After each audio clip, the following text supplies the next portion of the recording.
Hello friends, welcome to Shri রান্নাঘর। আজ আমি বানাচ্ছি শিম ভর্তা। শীতের দিনে গরম ভাতে এই শিম ভর্তা খেতে অসাধারণ লাগে, আর এটা বানানো খুবই সোজা। আমি শিমগুলো জলের মধ্যে দিয়ে ভালো করে একটু ভাপিয়ে নিচ্ছি। এরপর আমি এগুলো মিক্সিতে পেস্ট করে নেব।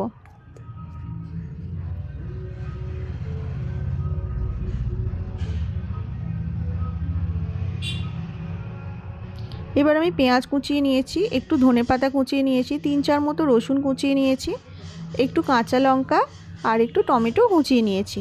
কড়ার মধ্যে সর্ষের তেল দিয়ে দিলাম, এর মধ্যে দিয়ে দিলাম সাদা জিরে ফোড়ন।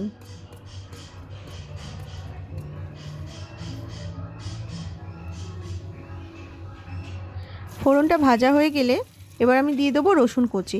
রসুন কুচি দেওয়ার পর কিছু সময় একটু রসুনটা ভেজে নেব।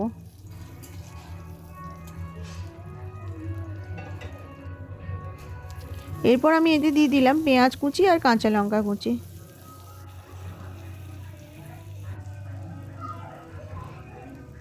দিয়ে দিলাম টমেটো কুচি।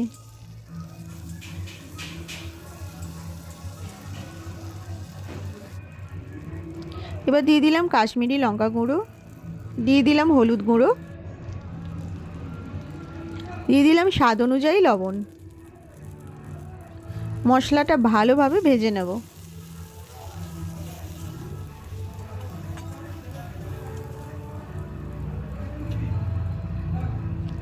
মশলা ভাজা হয়ে গিয়েছে।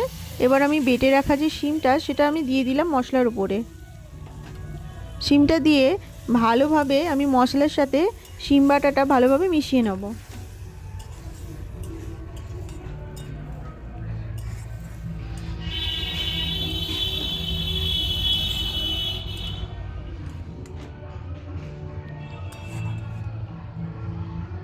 ঢাকা দিয়ে এটা 3-4 মিনিট মতো রান্না করব। শিমের যে একটা কাঁচা কাঁচা গন্ধ থাকে সেই গন্ধটা কিন্তু সম্পূর্ণভাবে চলে যাবে।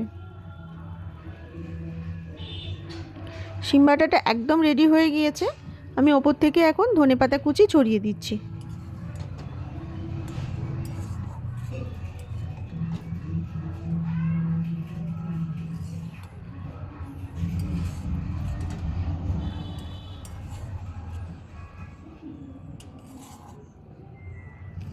আমি এটা একটা বাটির মধ্যে ঢেলে নেব।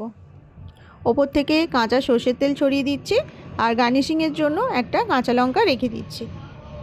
তো এই শিম ভর্তার রেসিপি কেমন লাগলো আমাকে কমেন্ট করে জানাবেন। ভালো লাগলে প্লিজ আমার চ্যানেলটি সাবস্ক্রাইব করে আমার পাশে থাকবেন, আর পাশে থাকা বেল আইকনটি অবশ্যই প্রেস করে দেবেন। দেখা হবে নতুন একটা রেসিপির সাথে। Thank you.